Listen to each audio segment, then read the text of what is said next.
Hello, everyone. Welcome to another Daily Gym. Today is Wednesday, September 25th, 2024. And today I want to talk about from angel investors to angel employers and all the angels in between. So, I'm not sure if you're familiar with the concept of an angel investor, but the idea is that when somebody is trying to start a company, they often need funding to start the company. And to even grow the company, people need funding, they need investment. And angel investors are often the ones who come in right at the beginning, when the company and its purpose and its products and everything are very ambiguous, but there is potential. And so angel investors typically come in and they give that support, financial support, but they also give business support, mentorship in other ways, etc. There, I think, are also other types of angels that exist in using this metaphor. I think if somebody is starting a nonprofit organization, there are also angel donors. These are the ones who come in the very beginning, again, when the nonprofit is not very clear on how it's going to proceed with its operations, not very clear on what its long-term funding strategy is, but again, has potential. And I think these angel donors come in and they provide momentum. They get the ball rolling. And again, I don't think it's just with the money, but it's also with coaching and perspective on where things might go. But also giving that support, giving that moral and emotional support, showing that it's possible, believing. I think you also have angel customers. And so if you think about a company that is starting, it could be a restaurant. These are the people who come out and support the restaurant in the beginning. They're the ones who are the first to stand in line. Maybe think of the iPhone. The new iPhone comes out. They're the early adopters. They're the ones who are coming and believing when things are still very new, still very fresh, not sure how the product is going to play out in the future, but really wanting to test it out, really wanting to experiment with it, and contribute money to do so. So again, it's not just about the money, it's the feedback, it's the belief that they can contribute. Now, this is when I come to this idea about an angel employer. Okay, so we have angel investing for companies we want to create. We have angel donors for nonprofit NGO organizations that we want to create. Angel customers for products we want to create. But what about the jobs that we want to create? What do we have for that? So what about this concept of an angel employer? Someone who believes that this job has a lot of potential. It's still very early stage, not sure how it's going to play out, not exactly sure what the job description is, not exactly sure what the budget is, not exactly sure who is going to employ this job in the future or how and what the mechanisms are. But again, providing the financial support, providing the emotional, moral support and the belief, and also the mentorship and the coaching and feedback on helping to refine the job as it grows. So I think this has been a lot of the concept of what I've been thinking about the last couple of days. This idea of if we want to create jobs in the world, how do we go about the process? And maybe there already is a process that we could learn from the startup world or from the entrepreneurship world or restaurant creation world and the creation of any new product. I used to work in innovation consulting. It talks about the adoption curve. And they say it's like an S curve, and there's like early adopters and lots of different names for people along the stage. But I believe another way to look at it is angels are the ones who are the early adopters. It's kind of a nice, very good connotation term for people who take the leap to try to make something new happen in the world. And so we can step back and, okay, so let's look at how angel operations typically function. So when it comes to angel investors, it tends to be individuals, and it tends to be individuals giving a lot of money And it tends to be actually by law in the US to be an angel investor. I believe you have to be considered an individual of high net worth, which is something like over $250,000 in annual income or maybe $1 million in savings somehow. So often that is restricted to really financially well-off people.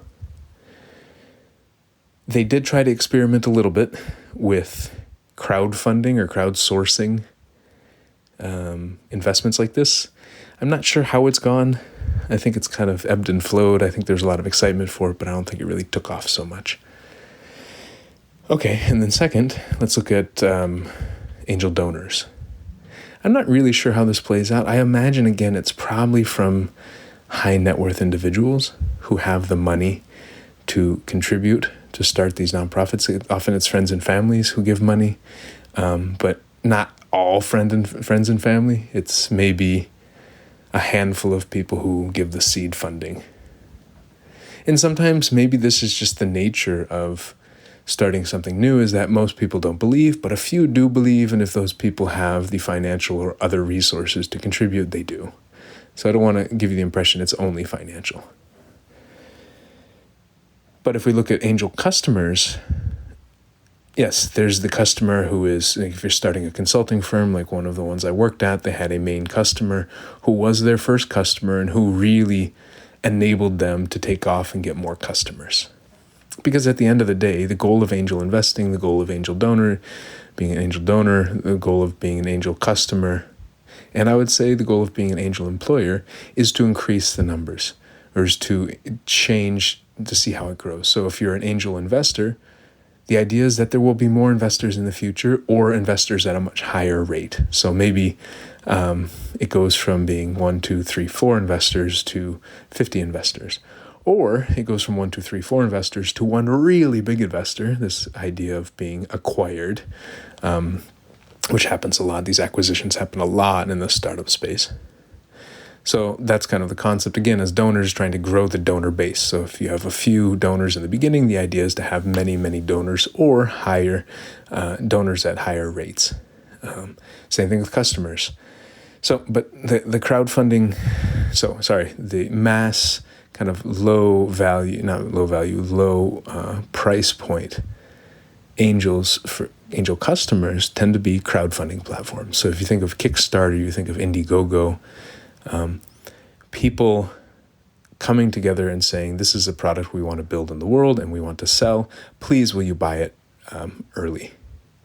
And so this tends to work quite well, I think, for the customer market. So sometimes, yes, these things can happen within organizations, and that's a conversation for another day. But this external kind of creation is that, on some of these crowdfunding platforms, it allows there to be many angels at a much lower rate. And so, I remember there was a watch called Pebble that launched, I think, Kickstarter. It was one of the biggest things that actually made Kickstarter grow, ironically. But I don't know how many customers they initially had through Kickstarter, but those initial customers helped them gain momentum, help them refine the product, help them even build the product and refine the manufacturing process, then sell it to so many more people. In other words, a few customers grew to many customers. Or I'm sure some products have been launched on Kickstarter or Indiegogo, and then those products or companies that made the products or people that made the products got acquired in some way because maybe somebody wanted the IP. Maybe a technology company said, that's a really cool watch. Let us buy the watch. We're going to buy the rights to the watch to manufacture the watch. So that's another outcome, another possible outcome. So I think when it comes to angel employers, there are different routes to go about it. There could be hey, I think this job should exist in the world.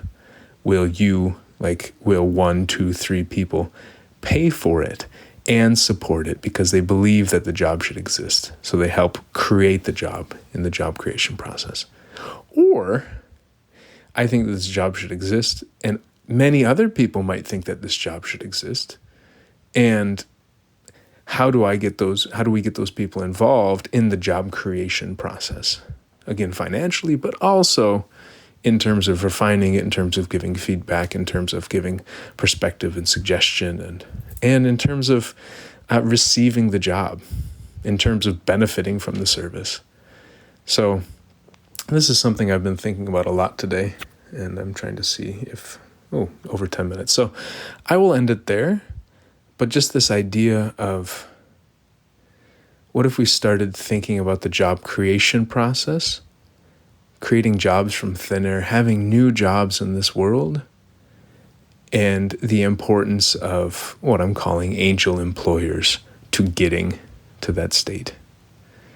And how crowd employment is one way of getting all of these micro angels, or even macro angels, if people want to contribute more, to come together to support jobs that we think should exist in the world.